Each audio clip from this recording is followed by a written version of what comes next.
Mr. George Soros immediately pounced. He, of that $1.9 billion in debt, he bought about $415 million of it. Cash on the barrelhead. Paid 50 cents on the dollar.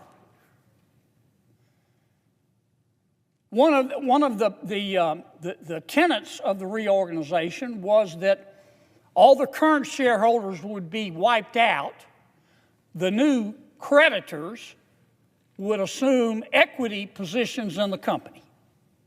I know that sounds complicated, and it can be, but really what it means is that the bondholders, one of which is Mr. Soros after he bought $415 million worth of debt, became a shareholder.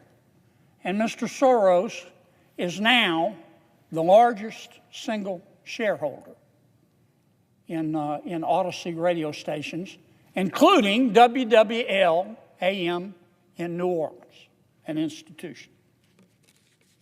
Now, in America, you can't just go do this.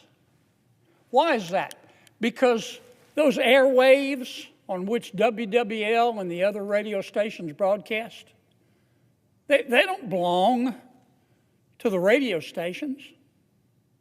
They belong to you, and you, and you, and you. These airwaves, the spectrum, if you will, they're owned by the American people.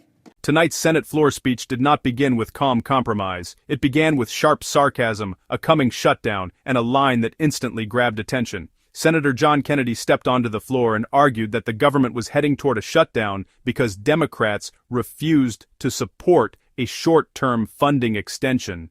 In his telling, Republicans were not asking for a new spending revolution. They were asking to keep the current budget in place while negotiations continued.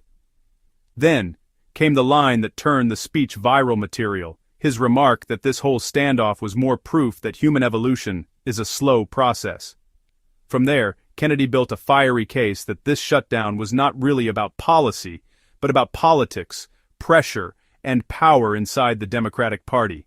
Recent reporting shows government funding fights and shutdown tensions have remained a major issue in Washington, including high-profile clashes over stopgap bills and agency funding disputes. This video breaks down Kennedy's argument, the biggest moments from the speech, and why his remarks are getting so much attention. Mr. President, last week, President Biden, I wish him well, gave his farewell address to America. He said a number of things, but one in particular got my attention. He warned America about, quote, his words, not mine, quote, a dangerous concentration of power in the hands of very few ultra-wealthy people. President Biden went on to say, and I quote again, today, an oligarchy is taking shape in America of extreme wealth, power, and influence that literally threatens our entire democracy,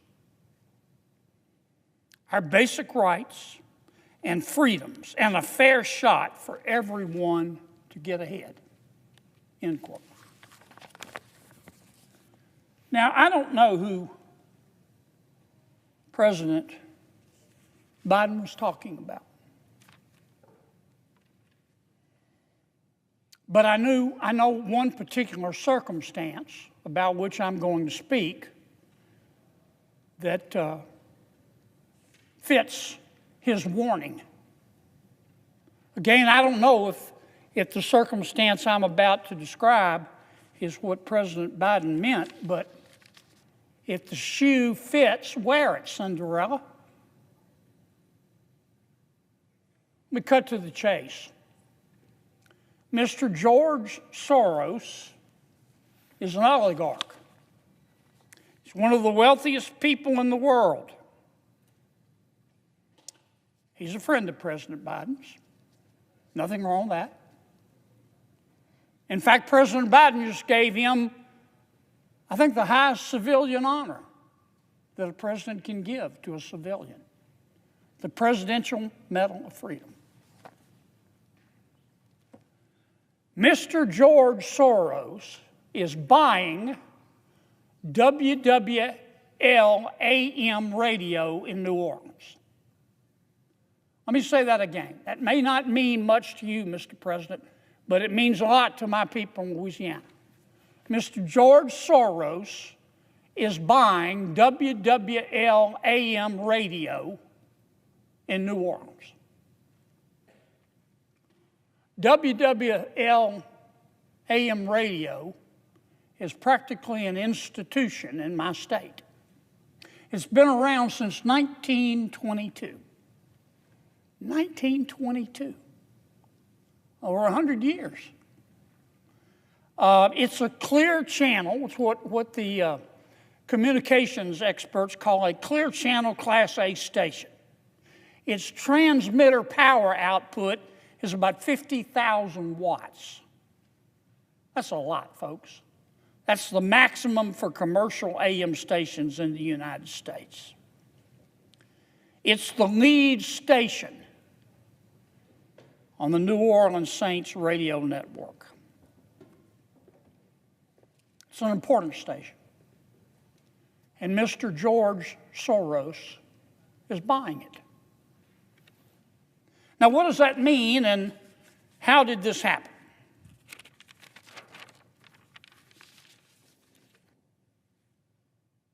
WWL is owned by a national company called Odyssey. A-U-D-A-C-Y, Odyssey. Odyssey has about 220 radio stations nationwide, one of which, of course, is WWL. Second largest radio network in America. It reaches, I think, 45 different markets throughout our country, Mr. President. 165 million Americans. It's huge. Odyssey borrowed too much money. They took on too much debt. They took on about $1.9 billion worth of debt, and they couldn't service that debt with their revenues. So what did they do? They did what many other corporations do when they can't service their debt. They went into what's called Chapter 11 bankruptcy. Not Chapter 7. Chapter 7 is when they liquidate the company. Chapter 11 bankruptcy is when a company goes into bankruptcy in front of a bankruptcy judge and says, "Judge, we want to get all of our creditors and debtors together and restructure our cash flow and our debt so we can come out of this bankruptcy a surviving entity." They went into Chapter 11 with a bankruptcy plan. Mr. George Soros immediately pounced. He, of that $1.9 billion in debt, he bought about $415 million of it. Cash on the barrelhead. Paid 50 cents on the dollar. One of the tenets of the reorganization was that all the current shareholders would be wiped out. The new creditors would assume equity positions in the company.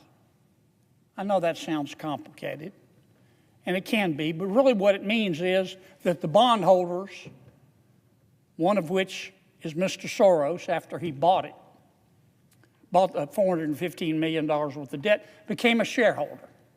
And Mr. Soros is now the largest single shareholder in Odyssey radio stations, including WWL AM in New Orleans, an institution. Now, in America, you can't just go do this. Why is that? Because those airwaves on which WWL and the other radio stations broadcast, they don't belong to the radio stations. They belong to you, and you, and you, and you. These airwaves, the spectrum, if you will, they're owned by the American people. And years ago, we created the Federal Communications Commission, the FCC. We set it up to be in charge of the airwaves that belong to the American people, to make sure that those airwaves were being used prudently by radio stations. For example, if a radio station is bought by a bunch of foreign nationals or foreign entities, the FCC has got to approve it. For example, anytime a broadcast license, as is the case with Odyssey, is transferred, the FCC has to approve it. So Mr. Soros's purchase of WWL Radio and the 219 other radio stations had to go before the FCC. And it did. And it went, the approval for Mr. Soros went through the FCC like green grass through a goose. And it was a party line vote. It was last September. All three Democrats, there are 5 people on the FCC, all 3 Democrats said, let it go. And they short-circuited the normal process. Now, I'm not an FCC expert, and I'm not a communications law expert, but I've read, this has been widely reported, and I've read about it in many reports. Normally, on a deal of this size, when 220 radio stations are being transferred, their licenses, using airways that belong to the American people, and there's a substantial percentage of foreign owners, it would take about a year to get through the FCC. FCC would do a complete investigation. Not this time, no. This time was special. What happened was what some members of the media have called the Soros shortcut. In the end, Senator Hawley's argument stood firm and clear before the nation. He made the case that faith, conscience, and personal conviction should never be forced to bend under government pressure. His words reminded Americans that the Constitution protects the freedom to believe, speak, and live according to one's faith without intimidation. Hawley pushed back against the idea that religious citizens must abandon their values just to participate in public life.